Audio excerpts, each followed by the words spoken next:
cuanto más joven es, más chances tiene de sangrar. Es más, existe una cuenta para calcular que el riesgo acumulativo que tiene una persona el resto de su vida que tiene una MAP, que es 105 menos la edad de ese paciente en años. Ese es el riesgo acumulativo que tiene de tener un evento hemorrágico. En el primer sangrado, un 15% de los pacientes se mueren y un 10% queda con una discapacidad severa. La mitad suele quedar con un déficit neurológico y obviamente cuanto más sangrados hay, mayor es la morbilidad y la mortalidad.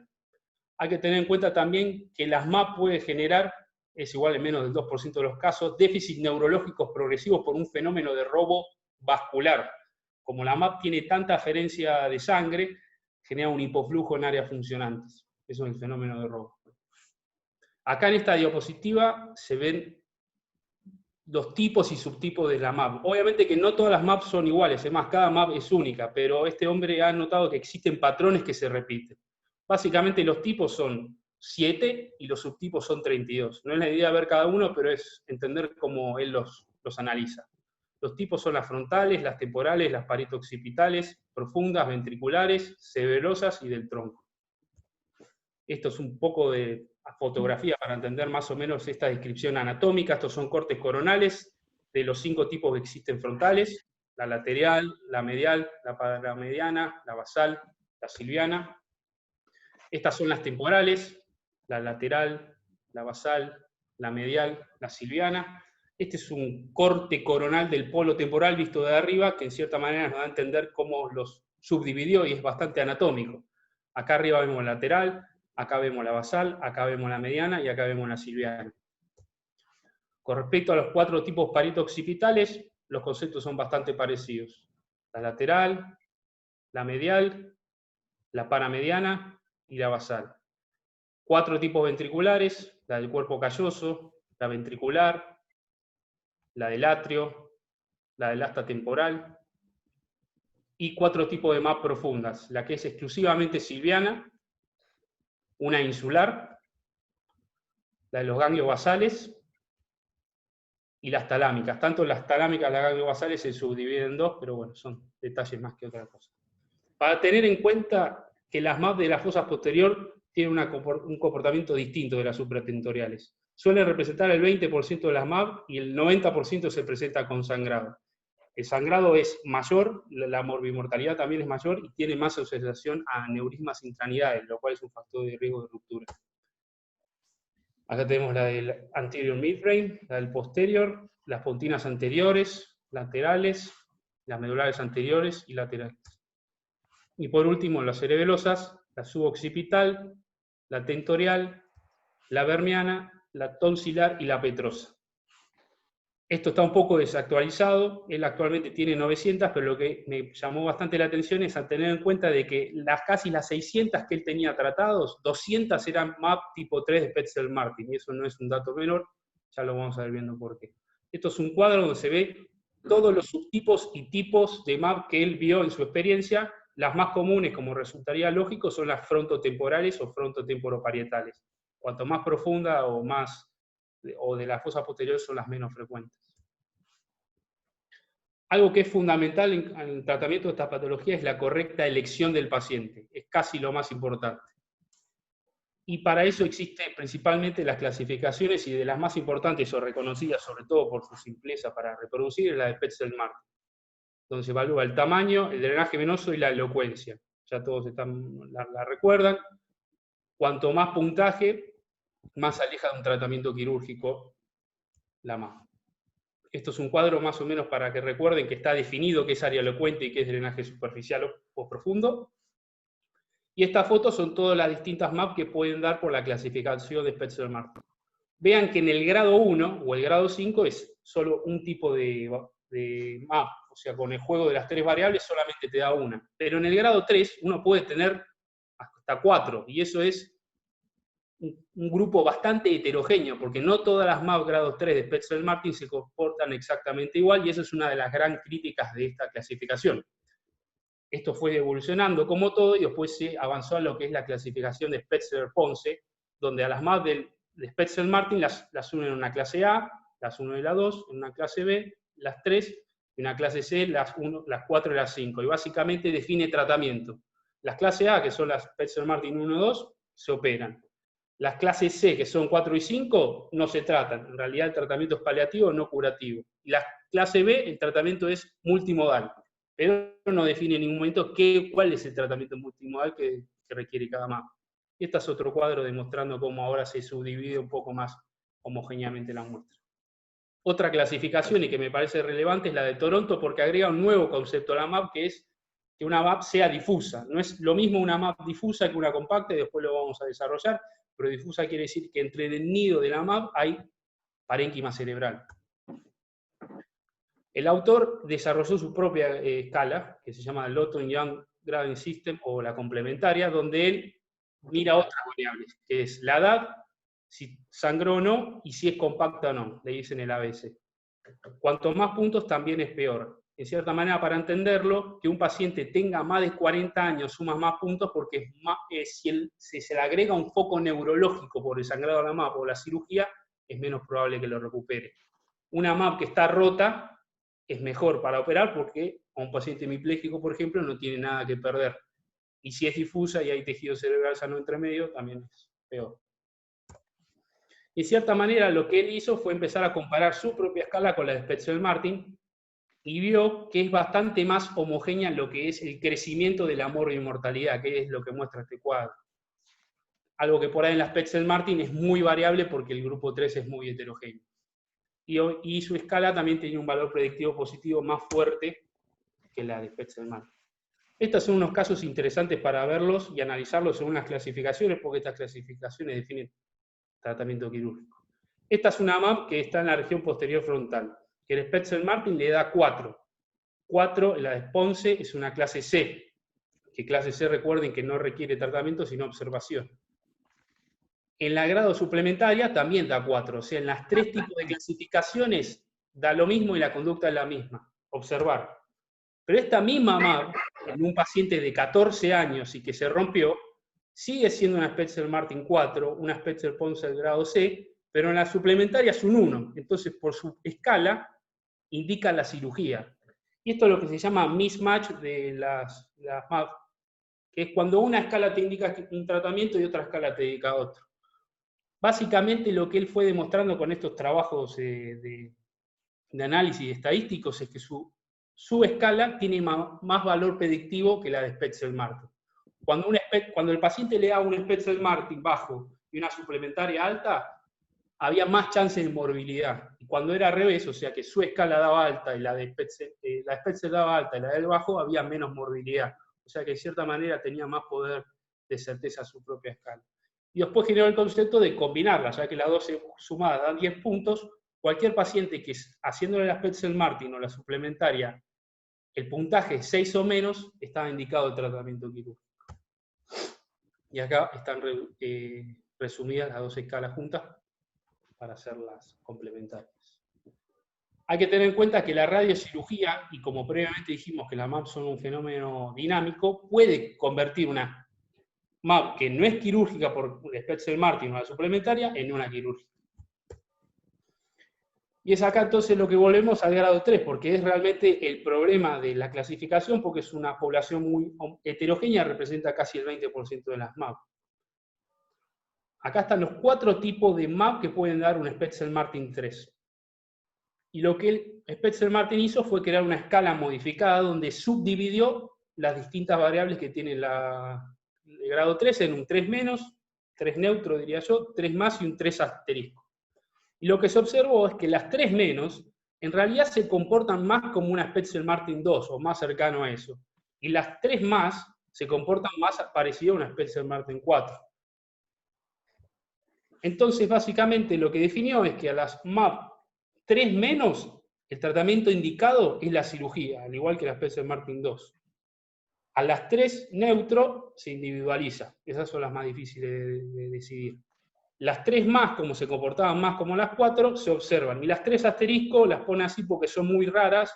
Las 3 asteriscos son una MAP que son más de 6 centímetros, que no tienen drenaje profundo y no son elocuentes. Suelen ser MAP frontopolares, son raras de ver. Pero se puede indicar la cirugía. Básicamente lo que él propone, así como describe en su libro que la cirugía de los aneurismas es un baile, una coreografía, la resección de la MAP es una guerra, donde la batalla es la anatomía, el enemigo es el subtipo de la MAP, los planes de la batalla son los distintos pasos quirúrgicos que vamos a ver, la guerra, la resección y el soldado somos nosotros. Estos son básicamente los pasos, no siempre tienen que ir en este mismo orden, pero lo vamos a ir viendo uno por uno. La exposición de la MAP tiene que ver con lo siguiente. La MAP generalmente tienen formas cónicas o cúbicas, o elipsoides. Lo que él propone es ver a la MAP como un cubo de 6 lados. ¿Esto qué te permite? Permite a uno relacionar cada lado con estructuras anatómicas que uno ve en la angiografía o en la resonancia, con zonas elocuentes, con zonas calientes que tengan muchas aferencias arteriales, un lado que está un hematoma o no, y a la vez entender que las distintas caras del cubo pueden estar libres, pueden estar expuestas a la corteza, si uno hace una cranectomía. Algunas tienen una cara libre, otras tienen 2, 3, o hay profundas que no tienen ninguna. Vamos a ver el concepto del ángulo del ataque, también la importancia y lo distinto que es una cranectomía en la MAP como en otras cirugías. Y como toda cirugía que nosotros estamos acostumbrados, utilizar las ventajas que a veces nos da el posicionamiento de la cabeza y la gravedad. Este es un trabajo, se recuerden que hizo como 15 trabajos de abordajes, donde él divide la región supratentorial en un sector anterior, un sector superior y un sector profundo. Y a la vez lo subí en anterior, medio y posición. Miren cómo, poniendo cada patología en cada uno de los cuadrantes, él posiciona la cabeza del paciente distinto. Esto es algo que nosotros estamos muy acostumbrados a utilizar, la retracción de la gravedad, por ejemplo, en un abordaje supracerebral infratentorial. Y en las MAP talámicas también tienen muchos papers escritos sobre los abordajes, tanto IPSI como contralaterales. Algo que me llamó la atención es que de su propia experiencia, casi en el 42% de los pacientes las cranectomías son bilaterales. Obviamente lo que él se refiere es que la cranectomía cuanto más grande es, mejor.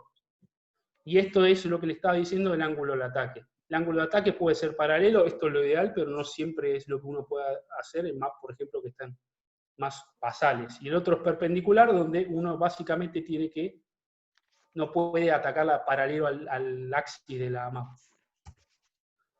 Esto es un cuadro que básicamente, miren, como él arma los patrones que se repiten de cada MAP, él define para cada subtipo de MAP la cranectomía que recomienda hacer, el ángulo de ataque, si uno puede aprovechar la gravedad y cuántas caras libres tiene. El segundo paso tiene que ver con la disección subaracnoidal. Lo que uno tiene que hacer es identificar los márgenes, disecar lo que son las fisuras que no están en relación con la MAP, utilizar los reparos venosos que uno tiene que estudiar en la geografía y abrir los planos aracnoidales. De vuelta, esto es otro cuadro donde muestra todos los abordajes subaracnoidales que uno puede hacer para distintas MAP, tanto laterales, anteriores, mediales o posteriores. Él no recomienda ir transcortical a ninguna MAP, a no ser que tenga un hematoma que te permita hacer el trayecto.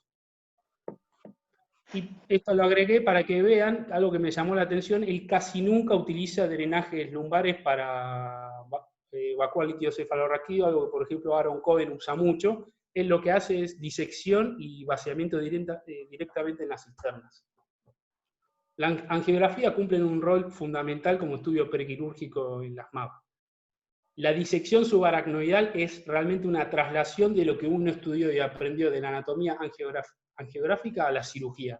Uno tiene que identificar las feeding arteries, saber cuántos son, dónde están, en relación con qué cara están, cuántas ramas tienen, tamaños, recorridos, etcétera, etcétera, etcétera.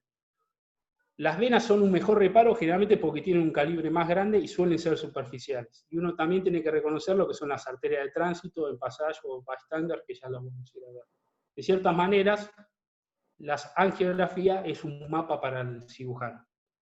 Con respecto a las venas de drenaje, la vena de drenaje primaria hay que preservarla sí o sí, es lo más importante de la cirugía. La oclusión prematura de una vena de drenaje primaria puede llegar a la ruptura intraoperatoria y eso puede ser una tragedia.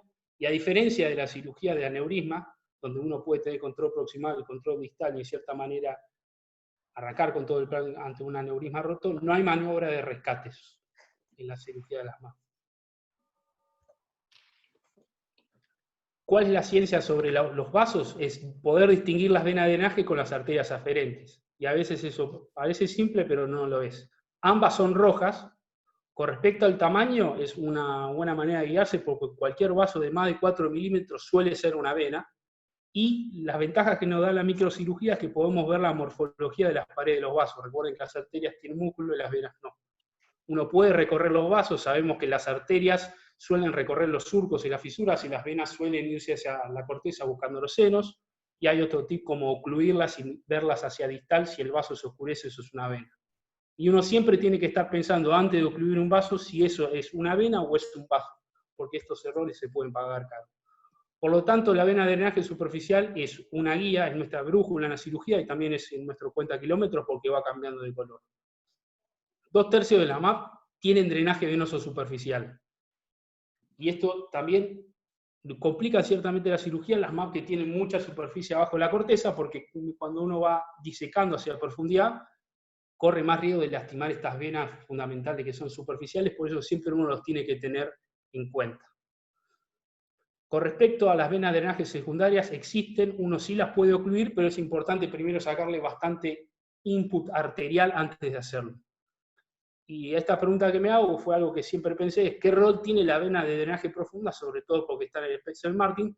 En cierta manera, ninguno es fundamental, más lo que realmente nos dicen es que una MAP es profunda y a las MAP que son profundas les suelen ir peor a los pacientes. Otro cuadro resume que hay muy bueno en el libro, donde se ven todos los subtipos y tipos de MAP y las relaciones que tienen con la vena de drenaje. Las arterias, las feeding arteries, son los vasos que son todas el input sanguíneo de vasos normales que suele irrigar este nido, ¿sí? Pueden venir de muchos vasos, pueden ser vasos terminales que terminan la MAP, pueden ser vasos de tránsitos que irrigan proximal la corteza distal y otro lado, y cuando pasan al lado de la MAP le dan vasos, pueden ser ramas aferentes de las perforantes de arterias ventriculares o coroidales. Las bystander son vasos arteriales que están al lado de la MAP, pero no le dan ningún tipo de irrigación. Y el proceso que uno tiene que hacer lentamente en la cirugía es lo que se ve acá muy bien en esta foto, de un vaso arterial normal, donde él fue tratando cada rama que entraba y irrigaba a la MAP. ¿Sí? Esto se llama, me cuesta la palabra, pero es estetonizar la arteria. Perdón, como se ve acá también muy bien arriba. Obviamente uno tiene que tomar este rol dinámico de que cuanto más cerca uno lo hace, las ocluye de la MAP, más chances hay de que se rompa la MAP, y cuanto más lejos, más chances hay de que dejes algún tipo de aferencia, ¿no?, de irrigación. Las grandes corticales son fáciles de tratar, sobre todo al principio. Lo que uno hace es en un segmento de 3 a 7 milímetros coagularlas. ¿A qué me refiero a lo de fácil? Es porque de todos los vasos que dimos que puedan aferentes, no todos se pueden coagular con el bipolar. Estas sí se pueden coagular de 3 a 7 milímetros en ese segmento de proximal a distal y no hay ningún problema. Cuanto más chicas son las arterias, son más difíciles de coagular porque tienen menos músculos. También pasa con las arterias que son bien grandes. Estas son las ramas que dan las perforantes a las MAP y se las suelen denominar como las Red Devils, porque sangran mucho. Son ramas terminales, pequeñas, muy dismórficas, que generalmente no responden al bipolar. Entonces hay muchos cirujanos que le ponen o clip de aneurisma, como demuestra en este dibujo Aaron Cohen, o microclip de MAP, que no sé si existen acá en Argentina. Las ramas coroidales o ventriculares arteriales son fáciles de tratar, pero el problema es que son profundas. Y si llegan a sangrar en la cirugía y uno no las puede resolver, el paciente puede hacer un hematoma intraventricular y todas las complicaciones que eso conlleva. Cada subtipo de MAP tiene distintas feeders arteriales, de tanto una rama madre, padre o más. Algunas tienen incluso de 3 o 4. Lo importante es entonces ir empezando con las aferencias superficiales, en los espacios subaracnoideos, después hacer la disección parenquimatosa, y por último las profundas que están en lo que se llama la cara ependimal de la MAP. En cierta manera uno esto le va sacando todo el flujo arterial que tiene al nido y la cirugía se va haciendo mucho más fácil. Obviamente, como todos los cuadros que este hombre tiene, acá también tiene para cada subtipo de MAP las distintas ramas feeders que pueden tener. La disección pial es como vamos a empezar a atacar la MAP. Primero uno tiene que atacar son las arterias que irrigan la MAP superficiales. Algunas no la tienen, solamente tienen epidimales, epiales, perdón, o parenquimatosas, pero la gran mayoría las tiene.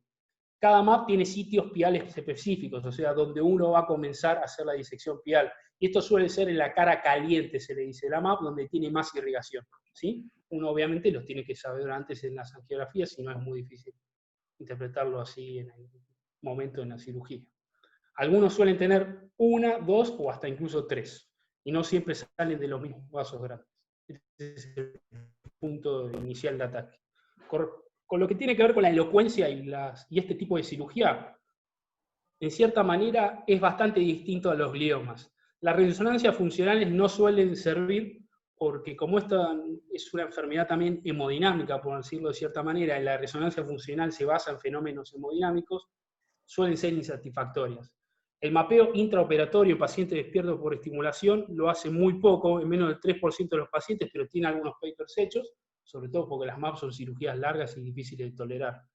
Lo que más utiliza es la disección más cercana a la MAP. Y también lo que veo es que la cirugía con mapeo aumenta el grado de resección incompleta del 2 al 25%, sin evidencia de que disminuya el déficit. Y también hay que entender que una MAP que se le deja un remanente de riesgo de sangrado es el mismo que tenía antes de la cirugía. Entonces la resección tiene que ser total, si es que eso se puede hacer. Con respecto a las incisiones piales, cambia mucho según qué tipo de MAP sean. Por ejemplo, en esta MAP cónica, donde uno sabe que la cara ependimal profunda es mucho más chica que la superficial cortical, uno hace algo circular. Pero hay MAP que son más elipsoides, donde tiene que hacer una incisión pial que abarque por ahí tejido sano. Y la disección parenquimatosa, como muy bien grafica este dibujo, suele ser espiralada y hacia profundo, ¿sí? La disección pial les pone los márgenes y aferentes superficiales, esta es la cara más larga, y uno tiene que agarrar las 4 caras de la MAP, de este cubo, y separarlas del cerebro, interrumpiendo cada una de las arterias y las venas secundarias. Cuanto menos flujo tenga, como dijimos antes, más fácil de manipular. Estas fides parenquimatosas o red devil son las más chicas y difíciles de ver, y además una de las dificultades que tiene es que uno tiene toda la MAP de por medio. Entonces lo que él utiliza como retractor en un principio es la aspiración con el algodón y después utiliza separadores estáticos, suele ponerlos sobre la MAP. Las gliosis, la encefalomalacia o los depósitos de hemosiderina, tanto por sangrados previos o por la radiocirugía, son nuestros aliados porque en cierta manera hacen un plano de interfase que hacen que la resección sea más fácil. Acá vemos, por ejemplo, cómo un hematoma que está en cortical al hematoma, perdón, a la MAP, nos crea un corredor transcortical para llegar a la MAP, que si no lo tuviésemos tendríamos que ir por tejido sano. Un hematoma adyacente nos diseca una cara, y un hematoma profundo nos facilita la disección profunda en la cara ependimal. El coágulo de la MAP, un coágulo siempre lleva la MAP, pero ojo que si uno lo hace con cuidado puede volver a romper la MAP. Él suele operar los sangrados hematomas de la MAP en agudos o agudos, no suele hacerlos en crónicos. Con respecto a la MAP de zona elocuente, es un capítulo que después diremos algunas palabras, pero en cierta manera se recomienda, como acá lo cité, primero dejar que la MAP haga daño. Uno le propone por ahí radiocirugía a las que son chicas, o bueno, hago armado, como veremos después, sobre la observación, tratando de maximizar la funcionalidad de esa persona, en vez de dejarlo con foco motor en uno mismo. El paciente hemipléjico, como vimos antes en las caras, tiene poco que perder en la cirugía. Y algo importante es que algunos déficits prequirúrgicos no pueden ser indirectos, pueden ser secundarios a edema cerebral o hipertensión endocranial o cefalia, no propios del hematoma. Por eso esperarlos a veces puede ver cómo cambian los cuadros. Acá vemos el concepto de compacto y difuso. Básicamente una MAP que es compacta, uno puede hacer un círculo en una angiografía y toda la MAP está ahí. Cuando es difusa es más difíciles. Y el concepto de difuso también puede ser heterogéneo, porque puede ser la MAP toda difusa o solo alguna de las caras, ¿sí? Obviamente que las MAP difusas tienen un outcome mucho peor, un 90 versus un 55%. Y acá vemos, por ejemplo, una MAP que se mapeó, que está en zona elocuente, donde la disección es tight, bien pegada a lo que es el plano entre el cerebro y la MAP. y acá vemos, por ejemplo, esta podría ser una de esas grandes que vimos, 3 asteriscos, donde saca directamente todo un tejido que tiene un montón de parénquima entre medio. La disección ependimal es lo que se escribe como el lado oscuro de la luna, es en el fondo es la última cara y generalmente es la más difícil.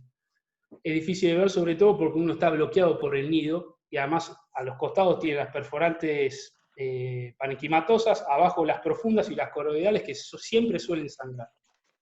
Lo más importante para esta etapa es que todo lo previo tiene que haber finalizado y que la MAP se pueda mover con facilidad. Él suele recubrir la cavidad con telfa o algodones porque sabe que va a sangrar y de esta cierta manera le permite operar más fácil y usa retractores. Acá vemos, por ejemplo, las perforantes profundas son distintas de las superficiales y uno tiene que entender que no todas las ramas arteriales se tratan igual. Acá vemos, por ejemplo, en este esquema, que estos vasos que suelen resistir el bipolar se achicharran y uno después tiene que disecarlos en el trayecto parenquimatoso y eso puede ser zona elocuente. Entonces, de cierta manera, él recomienda usar estos microclips de ABM. Por suerte, estas perforantes profundas suelen ser de menos de 5 arterias, y propone saber cuál es cada una y controlarlas. Son difíciles de ver la angiografía, y además en la cirugía, mientras uno le va sacando el input arterial a la MAP, suelen aumentar de flujo. Pero bueno, son uno de los últimos afluentes arteriales. Algo bastante importante sobre las arterias coroidales es que cuando una MAP sigue y crece adentro de un ventrículo, si uno no entra al ventrículo y busca, por ejemplo, reparos como son las venas ependimales, corre el riesgo de lo que ocurre acá en la imagen de B, que es dejar un remanente, que la verdad que es un fracaso en esta cirugía. Entonces es importante, cuando las MAP se hacen intraventriculares, entrar al ventrículo, buscar los reparos como pueden ser las venas ependimales y asegurarse de no dejar ningún tipo de remanente. Tener aferencias coroidales o perforantes es un mal pronóstico, disminuyen un 15% o aumentan un 15% la mortalidad. Y el tratamiento de las perforantes es lo último que se recomienda hacer, acá lo mismo, para cada subtipo, los tipos de perforantes que uno se puede encontrar en la disección. Y por último, la resección de la MAP. Las 6 caras ya las tenemos disecadas, la aferencia arterial desconectada, y solo queda la cola de la vena de drenaje primaria, que en vez de ser roja ahora, es azul.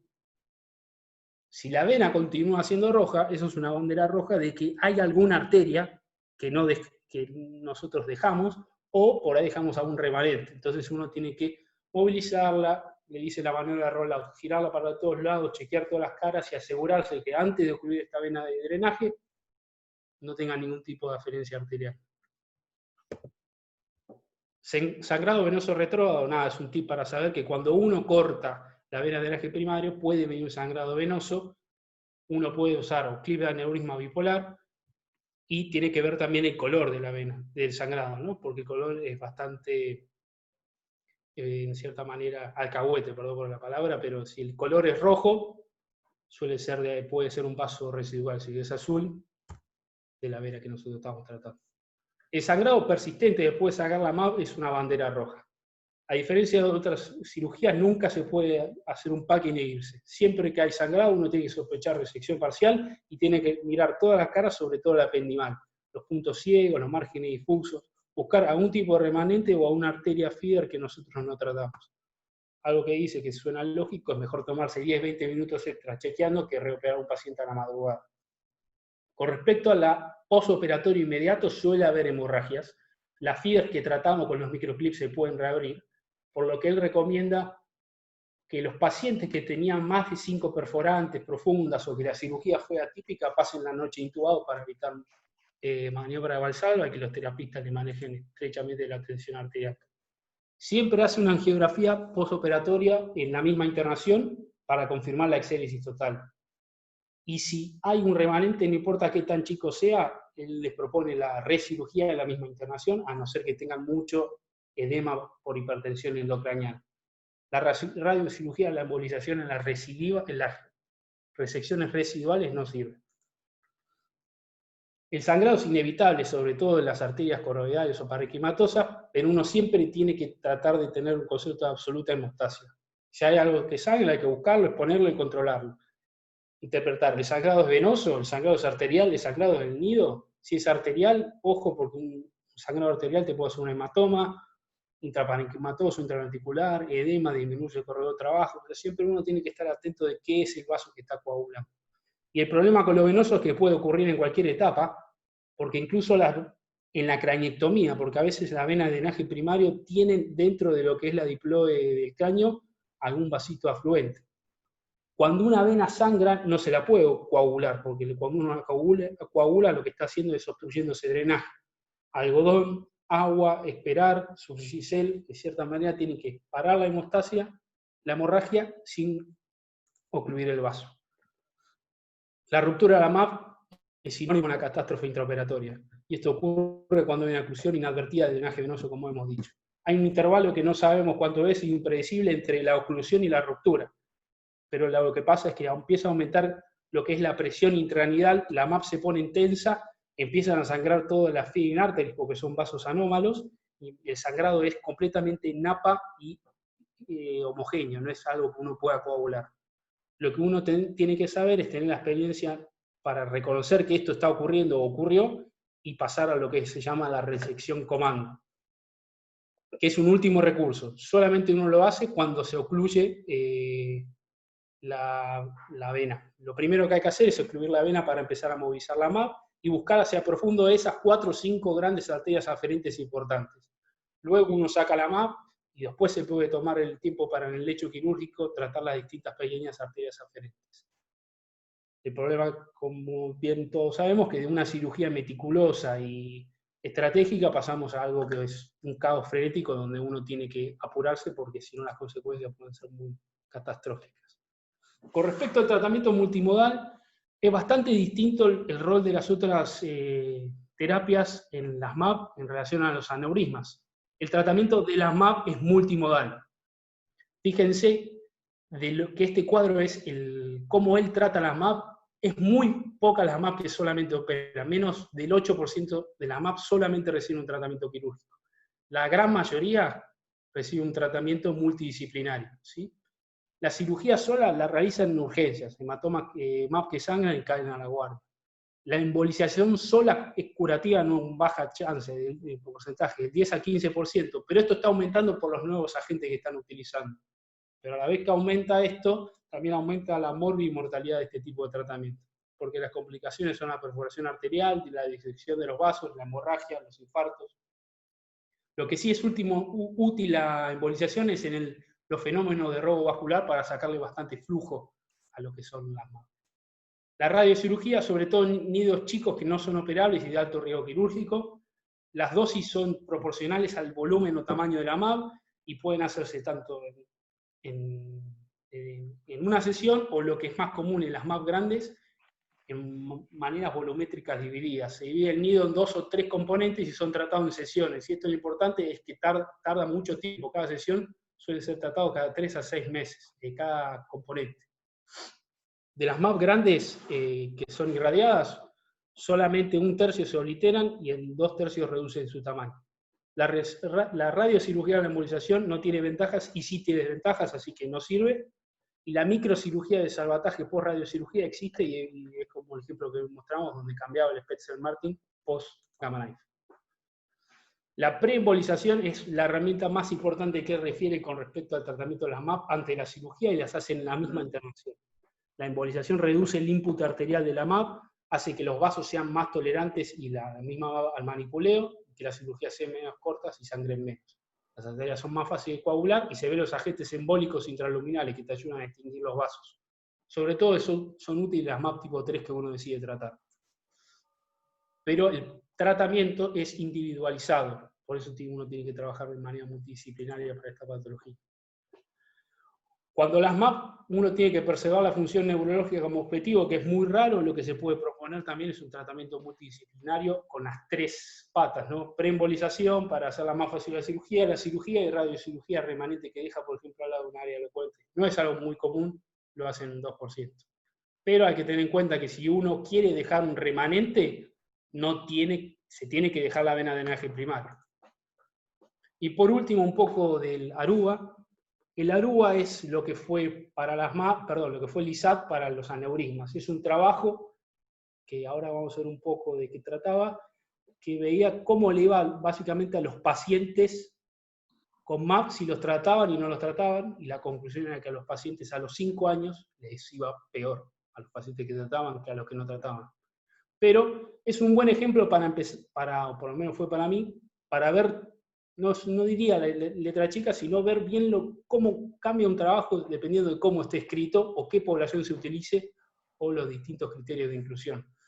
Veamos un poco de esto. Fueron básicamente 9 o 10 centros de Europa, no del resto del mundo, donde el tratamiento de cada MAP no estaba definido. Y miren, los números son bastante distintos a lo que nosotros acabamos de escuchar. Solamente un 5%, 12% de las MAP se embolizaron y fue a cirugía. Un 30% de estas MAP fueron a radiocirugía y un 30% solamente a embolización. Dicen que antes, en los 2000, lo que es la escuela europea está más acostumbrada a tratar las MAP de forma embolizando más que la cirugía, pero de cierta manera esta selección de tratamiento es bastante distinto a lo que la bibliografía dice. Y además el seguimiento fue muy corto, fueron 5 años. 10% de las MAP eran Spetzer-Martin grado 4 y 5, donde sabemos que el tratamiento es paliativo porque a todos les van a ir más. Entonces, de cierta manera, es un trabajo que tiene sus grises, pero hay algo que sí dice, y que es bastante importante, y para mí lo más importante de todo esto, que muestra que el tratamiento es heterogéneo en todo el mundo de esta patología que es tan compleja. Esto es básicamente un paper que dice lo mismo. Como conclusiones, es fundamental la elección de los pacientes que uno quiera tratar, muy importante estudiar la anatomía de la angiografía y las resonancias, y la utilidad de determinar los distintos subtipos y tipos, porque por más que cada MAP sea distinta, hay patrones que se repiten. Y por último, conocer el plan de la estrategia, ejecutarlo metódicamente, y él también termina con una frase que es muy linda, que es tener coraje. Y este es un video de Spetzer clipando su último aneurisma. A mí me pareció muy lindo. Creo que fue el 6.493 aneurismas. Y se le rompió. Y eso es todo.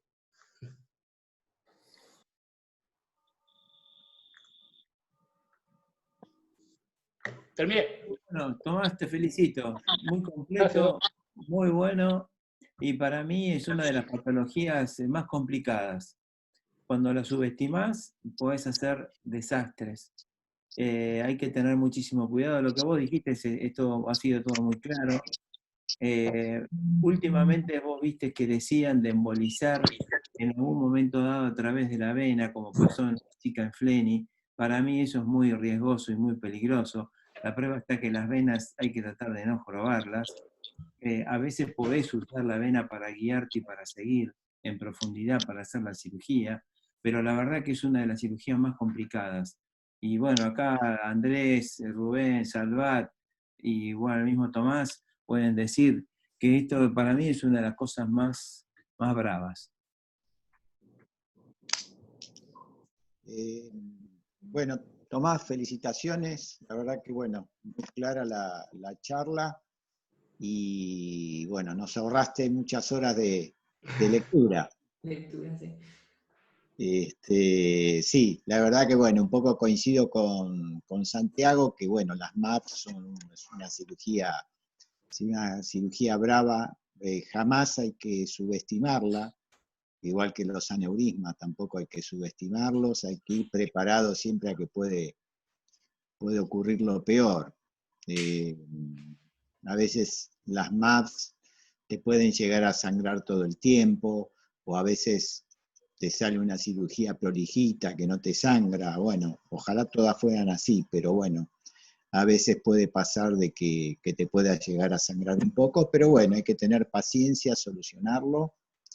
Y seguir adelante, bueno, y seguir todos esos principios que mencionaste tan bárbaros. Por supuesto, siempre dejar la vena para el final, ¿no? Eso es fundamental. Tal cual. Y bueno, eso coincido con lo del Aruba, que fue la verdad que fue un trial desastroso, horrible, porque, o sea, no tiene lógica, porque compararon 5 años. 5 años en la vida de una persona no es nada. Una persona puede estar décadas con una MAP y sin sangrar, y es lógico ya se veía venir el resultado. Siempre el tratamiento conservador iba a ser mejor que una MAP.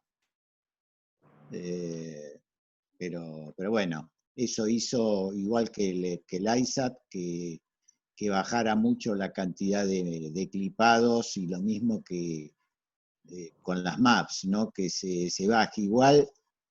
Igual a veces, no sé, a esta altura a veces no me queda claro cuándo operar o cuándo no operar una MAP. Por ahí acá el doctor Salvat nos pueda llegar a iluminar un poco más. No es fácil indicar una cirugía. Una MAP, estamos hablando de un paciente con una MAP incidental, ¿no? No la MAP rota.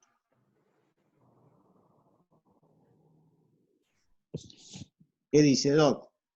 ¿Qué tal? Lo vamos a hacer hablar un poco. Primero le voy a dar un dato pintoresco que me estaba acordando, porque en este momento yo estoy tomando un whiskycito, aunque lo felicito. Sí, lo vi. Lo invito a Lo vi tomar, tomando. que ha hecho honor al apellido que tiene. Excelente tu exposición, Tomás, excelente. Esta es una de las patologías más complejas que me han acompañado en la vida. Pero lo pintoresco le iba a decir, para dar un poco de color a esta magnífica exposición, es que si ustedes van a mi oficina, tanto mi oficina de Fleni como mi oficina en el centro, van a ver un cuadrito que tengo, pequeño, al lado mío, en que está el aula magna de la Facultad de Medicina y estamos 3 señores sentados. Esos 3 señores era uno, Moisés Pollack, un distinguidísimo neuropatólogo, seguramente como no hubo en toda Latinoamérica. Estaba Raúl Carrea, un señor que ustedes conocerán, y yo, que era un pibe, porque esto estoy hablando de 1975, hace 45 años. Y estábamos escuchando en el aula magna y todos estábamos fumando, menos Pollack, que nunca había fumado en su vida. Pero Carrea, que era un fumador empedernido, además de tomador de whisky y demás, y que se me quedó seco por eso, en su escritorio, bueno, entonces yo recordaba eso hace 45 años, que estábamos todos fumando, y atrás mío se ve en la fotografía todos los tipos fumando. Y ahora estamos reunidos hablando y tomando un whisky, cosa que hubiera sido impensable hace 30, 40 años que alguien pudiera estar, ¿no?, en cualquier tipo de reunión académica, en cualquier sitio, tomando un whisky. Se podía fumar, pero no se podía tomar un whisky. Bueno, ahora estamos tomando un whisky, así que yo celebro eso por principio. Una pregunta, doctor. ¿Cuántos años el whisky? Hace 45 años. No. El que está tomando, ¿de cuántos años? No, el que estoy tomando es 18. Una cosa muy, muy especial, y para que no se les caiga la cara no le voy a decir, pero es un whisky irlandés que tiene 40 años. Bueno, qué bueno. Pero está de acuerdo con la exposición de Tomás. Gracias. A la altura. Bien. Bueno, les quería decir de que esto realmente, la patología esta, me ha acompañado como un karma toda mi vida. Porque imagínense, yo les hablo de hace muchos años en que no había muchos métodos de diagnóstico como hoy hay para saber exactamente en qué categoría, ni siquiera estaban las características de cada una de estas malformaciones como ahora están perfectamente especificadas. Pero lo mismo, siempre esta patología fue extremadamente complicada y solamente para médicos con sentido común, que es el menos común de los sentidos. La malformación vascular puede o no ser quirúrgica, porque muchas de las malformaciones no son quirúrgicas nunca. Y y son quirúrgicas cuando solamente o cuando sangran una o más veces, o si no cuando dan sintomatología como pseudotumorales, ¿no es cierto? Como se ve muchas veces, entonces no hay otro remedio.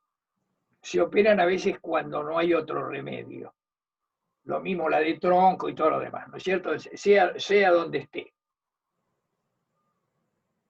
Pero hoy, con las técnicas quirúrgicas, hay malformaciones vasculares que son no solo muy resecables, sino con un pronóstico muy bueno, que son los grados 1 y demás, y en localizaciones benévolas. Pero el problema no son el grado 1 ni los grados 5, en que no hay ningún problema. Lo 1 normalmente se opera y el grado 5 no se opera nunca, y entonces no hay ningún problema. El problema son las malformaciones, para mí, las grado 3. Esa es la que requiere sentido común.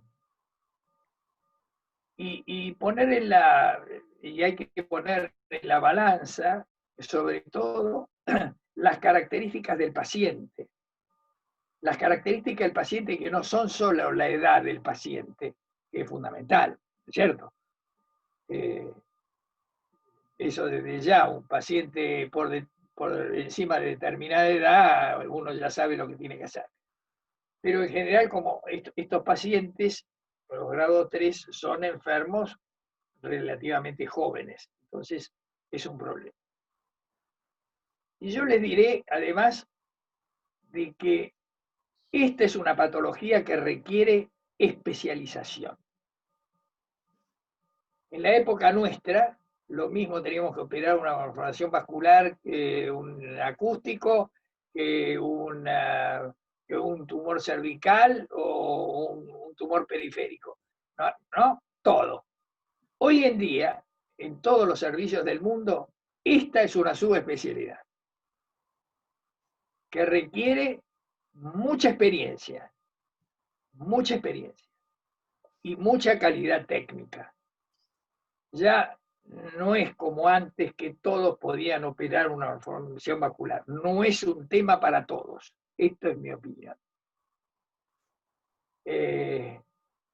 Y yo estoy muy feliz de que en nuestro servicio haya gente que maneja esto también, con mucho criterio y mucha lógica, porque muchas veces lo hemos discutido, y todos tienen un concepto muy racional del problema y sobre todo todos tienen un sentido común muy bien puesto. Así que mis felicitaciones a ellos y mis nuevas felicitaciones a Tomás. Y vuelvo a invitar porque me encanta. Salud. Gracias, Doc.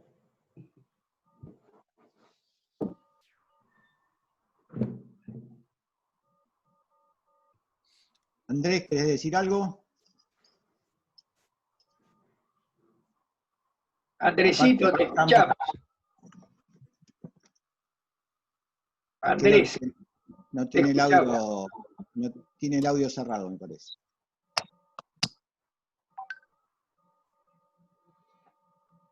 Me alegro verte, Mariana.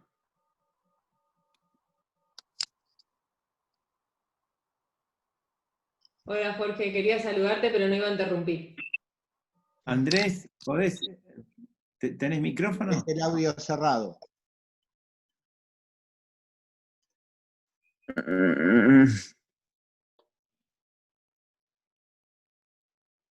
Es la vera de drenaje, Andrés.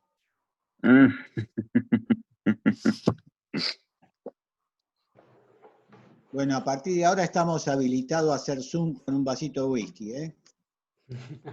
Y una picada. Y picada, claro.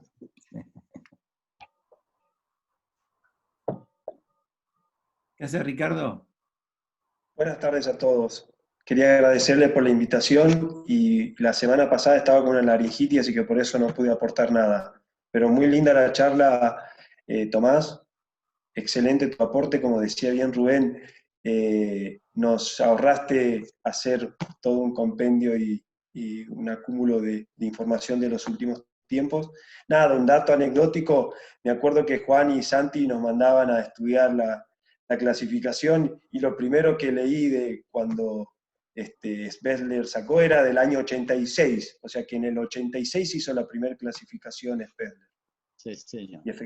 Y efectivamente, como vos bien lo mencionaste, después hubo subclasificaciones y demás, pero excelente la exposición. Una preguntita, Tomás.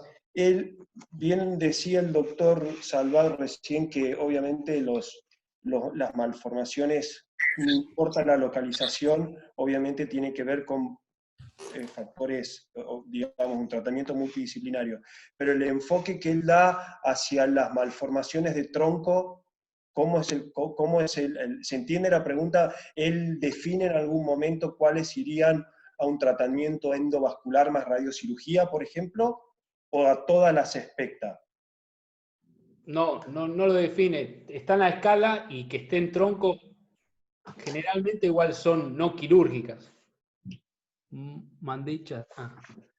Pero también estar en tronco es zona elocuente en Spetzel-Martin, que eso en cierta manera también probablemente te lo haga no quirúrgico, pero no creo que pedir mucho más. Yo hacía mención eso porque, bueno, obviamente Salvat, Santi, Rubén, Andrés tienen mucha experiencia y han estudiado mucho, pero digo, hay algunos autores, inclusive en algunos servicios, donde tienen en cuenta el tratamiento endovascular y la radiocirugía posterior, como que son más proclive a eso, aún teniendo en cuenta que la radiocirugía los 2 primeros años es muy incierto, ¿no? Sí, igual ahora... Yo personalmente nunca he operado una malformación de tronco, ni creo que sean quirúrgicas. Bien. Acá voy a hablar por Andrés, dice que no tiene micrófono, pero que está realmente de acuerdo con lo que se está diciendo y lo felicita también a Tomás. Así que, ¿no, Andrés? Gracias, Andrés. Tomás, Estaba viendo en el cuadro que tiene 26 de tronco operado. Claro. Espero, Andrés, que por lo menos te prendas al whisky, que es lo más importante de la charla. Y también tenemos que darle la bienvenida a Lucila, la nueva residenta. Así que compañía a Mariana. Hola, un Como gusto. mujer. Gracias. Gracias, Santiago. Gracias. Es un montonazo, Muy buena, Tomás. Es increíble la cantidad de clips que usa este cirujano y además la experiencia que tiene. Eso vos fíjate que acá tenés que pedirle a IOMA que te autoricen los microclips. No, Para... es algo terrible. No, y no viste la cantidad de... A mí se me suspendieron un montón de aneurismas por falta de provisión de clips. Yo me acuerdo una malformación que hicimos con Salvat en el del Valle, con De Monti, que estuvimos aproximadamente como 8 horas, o bueno, un poquito menos quizás. Cuando pensábamos que estaba todo resuelto, volvía a sangrar y de vuelta faltaban coagular a unos pequeños vasos nidales profundos. Un tipo joven, desmata. Fue terrible. Terminamos agotados. Por eso digo que es una cirugía realmente complicada. Sí. No, yo por ahí lo que le quisiera agregar especialmente a los chicos jóvenes es que, bueno, es fundamental conocer bien la angiografía, saber angiografía y entender la anatomía de lo que uno va a operar. Creo que eso es fundamental. Hay que ver angiografías, así poder entender la anatomía de la MAP, ¿no? Cuántos feeders tiene, cuántas venas, y después en base a eso ver por dónde atacás. Y cuando embolizás, especialmente que te embolicen los vasos que vas a ver al final de la cirugía, los profundos. Porque los superficiales los vas a ver de entrada, los ves vos. Pero bueno, siempre. Y una cosa es aquella malformación que sangró, que la tenés que resolver, y otra cosa es alguna incidental que le podés dar juego a la embolización, a la cirugía y al remanente para radiocirugía. Tal cual. Sobre todo los tres profundos, ¿no? Tengo que comentar algo por ahí de mi corta experiencia en GAMA, es eso, por ahí. Una cosa muy a considerar es si el paciente ya sangró, si tiene un aneurisma intranidal. Por ahí en esos casos, obviamente considerando la latencia de acción, no sería la primera indicación. Diferente es, como por ahí dice Salvat, en algo profundo, ventricular, chiquitito. Tenemos varios chicos derivados con malformaciones profundas, que por ahí en ellos, en contexto de sangrado previo, sí uno considera la radiocirugía, pero por supuesto que alguien que tiene el antecedente de sangrado, como que la radiocirugía va más como segunda, tercera instancia. Y lo que mencionó Tomás de las MAPs grandes, son las feas, las que no quiere nadie. Esas en realidad hay dos estrategias importantes. Una es staging, o sea, que se considera una parte, un volumen parcial de la malformación, y a los 6 meses se hace otra dosis en el volumen no tratado previamente. Y otra es el repeated, que haces todo el volumen, una dosis más baja, y al tiempo, a valorar, 6 meses, un año, haces todo el resto. Y bueno, cada una de esas estrategias tiene sus defensores y enemigos. Pero bueno, a grandes rasgos, el tratamiento de la macroradiocirugía es muy, muy efectivo. Por supuesto que tiene relación a todo lo que mencionó Tomás, pero lo que es curioso es que para mí, que siempre estudié la MAP, así como recién veíamos, por supuesto mucho menos, Tomás, lo tuyo fue mucho más completo, pero todo lo que fui estudiando como MAP en radiocirugía es distinto, como que uno considera otras cosas, y son otras cosas a considerar para pensar en éxito o no éxito, y obvio que además está decir que yo creo que es lo más importante de todo, es que en general, si uno elige bien el paciente, tiene mucha chance de éxito, con la latencia obviamente, pero muy baja de morbilidad. Obviamente, si elegís mal el paciente y le das algo enorme y una dosis altísima, no, les va mal. Yo le quería hacer una pregunta, Doc, a Tomás. Primero, felicitarlo, y no sé si en la charla lo ha mencionado o ha leído al respecto, pero una vez que uno emboliza una MAP y la convierte en una segunda fase después quirúrgica, ¿cuánto tiempo hay que esperar entre la embolización y la cirugía? Eso está muy discutido, pero él le suele dar el rol de la embolización como previo a la cirugía. Y las internas las emboliza y en la misma internación las opera. Eso es lo que hace él. Pero hay...